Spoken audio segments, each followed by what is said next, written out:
चलिए आपको सीधे लिए चलते हैं उज्जैन। कपिला गौशाला उज्जैन में पौधारोपण कार्यक्रम में मुख्यमंत्री डॉक्टर मोहन यादव शामिल हुए हैं। देखिए।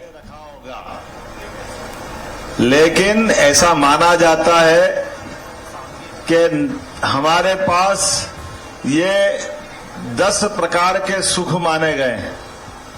उस 10 प्रकार के सुख में से आपके अपने 10 पुत्र हो और 10 पुत्र के बजाय एक गौ माता हो तो 10 पुत्रों पे एक गौ माता भारी है। ये हमारा अपना प्राचीन काल का ये परमात्मा की दया से दिया गया एक अपना मापदंड है।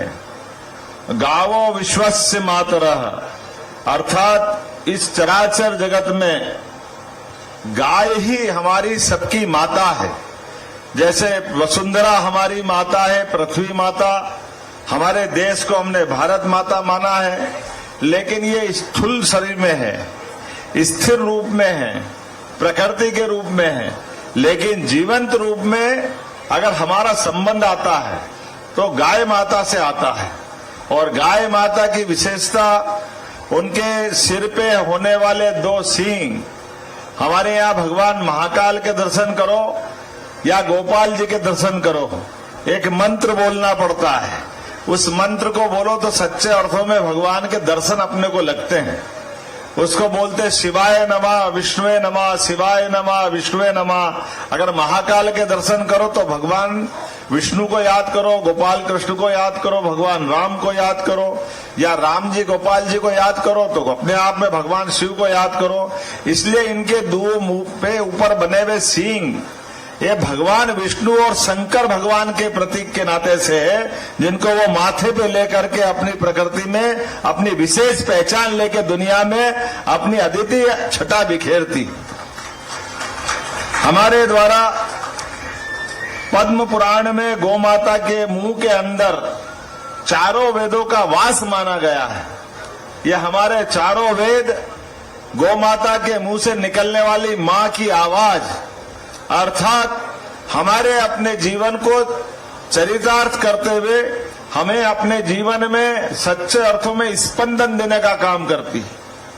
एक मां के जन्म से होने वाला भ्रूण आगे जाकर अपनी पहचान मनुष्य की बनाता है, लेकिन मनुष्य से बनने वाला ये अलग प्रकार की दुनिया में जाने के बाद संस्कार होंगे, संस्कृति होगी, सभ्यता होगी तो देव मार्ग पे जाएगा।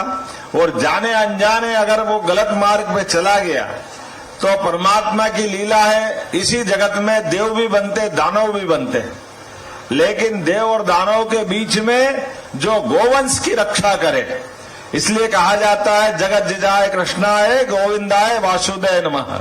ये जो अपने आप में मंत्र है ये हमको गोविंद की तरफ ले जाता है, और गोविंद की तरफ ले जाने वाला मंत्र हमको हमारी संस्कृति से भी जोड़ता है। इसलिए हम सब मिलकर के द्वापर में माता यशोदा ने कृष्ण भगवान को पाला पोसा, उनके जीवन में सब कुछ लुटाया। और यशोदा माँ के जीवन पे थोड़ा एक पक्ष अभी दबा हुआ है, यहाँ पर हम सबको एहसास करना चाहिए। यशोदा मैया और नंद बाबा का 2 मित्रों की दोस्ती है। एक वसुदेव देवकी है और एक यशोदा माँ और नंद बाबा है। अपने दोस्त के बच्चे लगातार मरते जा रहे हैं और दोस्त जेल में है।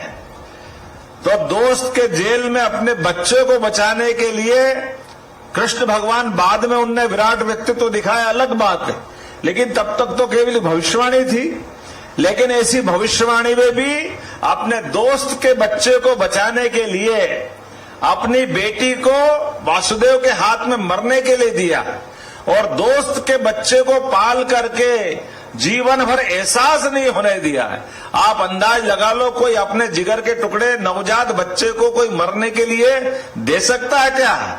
यशोदा माँ का कितना बड़ा पराक्रम, कितना पुरुषार्थ है दोनों पति पत्नी का, कि अपने बच्चे को मरने का दे करके मुंह पे एक बार सिकन नहीं लाया, और कृष्ण भगवान को ऐसा पाला पोसा जो उनके सगे बच्चे से ज्यादा आनंद के साथ उनका जीवन गया है।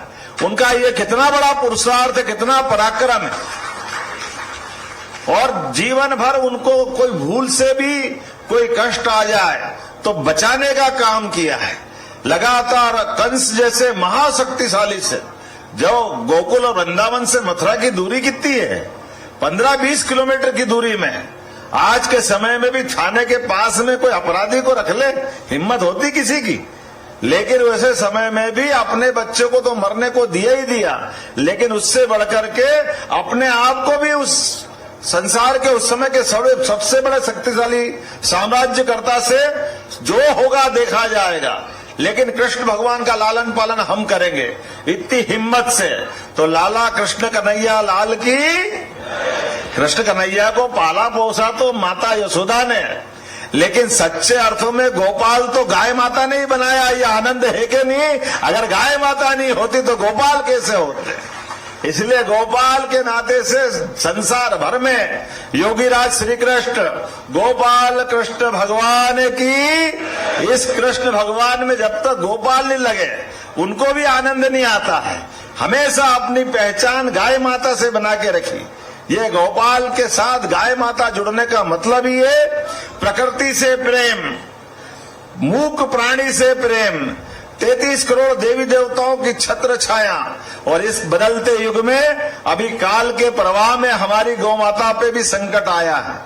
ये आज के इस अवसर पर सरकार के मुखिया बनने के बाद हमने विचार किया है कि निश्चित रूप से सरकार बनेगी, सभी कामों में विकास होगा, जो हो सकता वो सब होगा।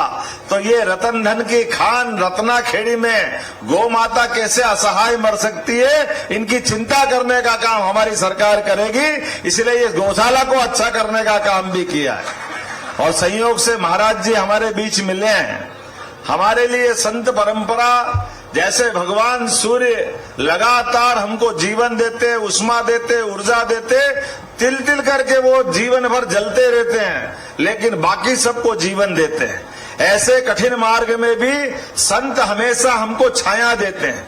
आपको अपने जीवन का ये अग्नि वस्त्र, ये लाल कपड़ा कह के हम कभी कभी अपमान कर देते हैं। ये लाल कपड़ा नहीं है, अग्नि वस्त्र है। जैसे जीवन भर सूर्य के देवता का रंग अग्नि वस्त्र की तरह दिखाई देता है। ये जीवन में धारण करके अपने जीवन से कुछ नहीं चाहिए, लेकिन अपनी ऊर्जा से सबको प्रकाशित करते रहते, सबके जीवन में उष्मा देते, जीवन की मूल धारा से जोड़ने का काम करते हैं। हमारी कपिला गौशाला से जुड़े आज आनंद आ गया। जोरदार ताली अपना अभिनंदन करो अच्युतानंद महाराज का। ये यहाँ पहली बार नहीं कर रहे हैं। लगभग 50,000 गौ माताओं का जो आपने बात कही सही कही है। अभी उनने ग्वालियर के अंदर से काम चालू किया था। आमतौर पे नगर निगम की खिड़क होती थी। खिड़क मतलब जेल, और जेल किसकी? गौ माता की। ये कितना एक तरह से डरावना शब्द था। गौशाला नहीं हो सकती, खिड़क होगी, और खिड़क होगी तो जिस गाय को सड़क पे घूमते देखा जाएगा, बछड़ा हो, सांड हो, गाय हो, बैल हो, लाके बंद कर देंगे। और जैसे हमने देखा सरकारी व्यवस्था में एक कमजोरी आ जाती कि मन का भाव निष्ठुरता में चला जाता है, क्योंकि प्रवृत्ति दंड देने की होती। तो दंड देने के चक्कर में मूक प्राणी, उसको क्या मालूम कौन सी सड़क है, कौन सी गली है। वो तो अपने पशु मालक ने जो छोड़ दिया जैसा, वो अपनी दुनिया में विचरती है, और इधर से खिड़क वाले लाके पकड़ के पटक देते हैं। दुर्भाग्य से समय पे देखो नहीं देखो, और गाय माताओं को लाकर बंद करने से कई बार अपराध होता कि गाय मरती है, नुकसान होता, अच्छा नहीं लगता है। कितने चित्र देखे थे हमने। लेकिन आज ये गौशाला पूरी बदल गई आधुनिक यंत्रों के साथ। महाराज जी ने पहले ग्वालियर की गौशाला सबसे अच्छी करी। 5,000 से ज्यादा गाय माता वहां बहुत आनंद के साथ ग्वालियर में है। हमने तय किया, जैसे मैं गया था देखने, खाली गाय माता नहीं रख रहे महाराज जी, गोबर गैस प्लांट और तमाम प्रकार की सीएनजी गैस से लेकर पता नहीं क्या क्या बनवा रहे हैं। ये अभी आपने देखा हमारे सामने कितना बढ़िया महादेव की अपनी प्रतिमा दी। हमारी रामायण जी को पढ़ने के लिए लकड़ी के बजाय गोबर का बना हुआ अपना उनका स्टैंड बनाया है। ऐसी बहुत सारी चीजें आप बनाते हैं। तो आज ये कपिला गौशाला के माध्यम से, और महाराज जी की विशेषता है आधुनिक यंत्रों का उपयोग करवाते हैं। और मजे की बात है कि अपने लिए खुद कुछ नहीं चाहते। सरकार की गौशाला, सरकार के संसाधन सरकार ही करे, लेकिन वो उनका मार्गदर्शन देते हैं। ताकि ये व्यवस्था सुव्यवस्था में बदले, अव्यवस्था नहीं हो। इसीलिए बच्चों को कैसे बचाया जा सकता है, गाय माता को कैसे रखा जा सकता है, खाने के लिए चूंकि इतना सारा चारा मिलेगा तो काट पीट के बनाओगे कैसे? तो मजदूर की कम से कम स्थिति बना करके जल्दी से तैयार करना। यह हमको ऊपर बाहर लाल रंग का बड़ा एक मशीन दिखाई दे रही है। एक साथ 1000 गायों का चारा काट पीट के मिला मुलू के और मशीन से ही भरने का काम ये अपनी गौशाला में हो जाएगा। कितना अच्छा काम है यार। कब तक हाथ से काटते काटते हाथी दुखियाएंगे, कैसे बांटोगे? बांटते बांटते हालत खराब हो जाएगी। साफ सफाई के लिए भी सभी प्रकार के यंत्र आप लाए, तो मेरी अपनी ओर से महाराज जी के प्रति कृतज्ञता भी है सरकार की ओर से, और आपके माध्यम से हमारे अपने उज्जैन, इंदौर, भोपाल, देवास, अभी ये जो मुख्य मार्ग पे जहां से गायें मिलती अधिकतर बरसात के समय पर, उनको अभी हमने टारगेट किया। बाद में धीरे धीरे करके प्रदेश में ले जाएंगे। लेकिन ये सारी गौशाला जो सरकारी, इसके अलावा नगर पंचायत, ग्राम पंचायत, वहां तक भी जाने वाले हैं। लेकिन इसका मतलब ये नहीं कि लोग गाय पालना भूल जाए, केवल गौशाला में रखे। इसलिए गौशाला के बजाय लोग घर में भी गाय माता पाले। इसलिए हमने इसके ऊपर भी बोनस प्रारंभ किया है। जैसे हमारे यहाँ गेहूं पे, चने पे, अलग अलग फसल पे बोनस दे रहे हैं, इसी प्रकार से दूध खरीदने पे भी सरकार के द्वारा बोनस चालू किया जाएगा, ताकि लोग घर घर गाय माता पाले। गौशाला में तो जो ऐसी गाय माता जो दूध नहीं देती है, लंगड़ी लूली, कोई कारण से अपाहिज हो गई, दिव्यांग हो गई, बूढ़ी हो गई, उनको गौमाता की गौशाला में रखा जाएगा। और अच्छी दुधारू गाय है तो आप अपने पास रखो। लेकिन ये दूध का व्यवसाय भी सबको अपने जीवन बदलने में सार्थक भूमिका अदा करे। ये प्रशिक्षण भी चालू करा रहे हैं कि 10 गाय, 20 गाय, 50 गाय आप रख करके, इसलिए गौ माता की नस्ल सुधारने का अभियान भी चल रहा है। मैं यहीं से घोषणा करता हूं, अगली बार यहाँ कलेक्टर साहब सुन रहे तो भोपाल पहुंचाना मेरी बात। ये अगली बार विदेशी गाय का फोटो लाना ही मत, जब भी लाओ देसी गाय का लाओ। हमारे यहाँ कम थोड़ी है। ये गाय की जर्सी, होस्टन ये अपने काम की नहीं है। अपनी तो देसी गौ माता की बात ही अलग है। अपनी देसी गौ माता की क्वालिटी, उनकी अपनी विविधता भी ऐसी है। गिर है, साहीवाल है, थार पारकर है, आजकल तो पुंगरू कर की एक अपनी गाय माता उड़ीसा और आंध्र में मिलती है। गाय की हाइट ही ऐसा लग रहा है कि 1 साल भर का केड़ा ही होगा। लेकिन वो गाय माता पूरे बच्चे देकर के, और गाय का दूध कितना महंगा। उस गाय माता का दूध 1000 रुपए लीटर मिलता है अनिल जी, पुंगरू गाय का। लेकिन ये गाय माता के अंदर आजकल इनके अपने वंश बढ़ाने के लिए दूसरे प्रबंधन भी होंगे कि देसी गौ माताएं खूब फले फूले आगे बढ़े। अपने सारे प्रयास रहेंगे। आज मैं अपनी ओर से जिला प्रशासन और नगर निगम के सभी पदाधिकारियों को बधाई देना चाहूंगा, जिनके कारण से इस गौशाला का स्वरूप बदला है। सरकार आपके साथ है, निश्चित रूप से आप इसी अच्छे काम को आगे बढ़ाते रहे। मेरी अपनी ओर से एक अच्छे कार्यक्रम की बधाई। आभार प्रदर्शन के लिए आयुक्त नगर निगम श्री आशीष पाठक साहब। सफाई अपनाओ, बीमारी भगाओ, यह स्वच्छता मिशन स्वच्छता के क्षेत्र में। तभी आप सुन रहे थे मुख्यमंत्री डॉक्टर मोहन यादव को, जहां पर कपिला गौशाला में उन्होंने पौधारोपण किया।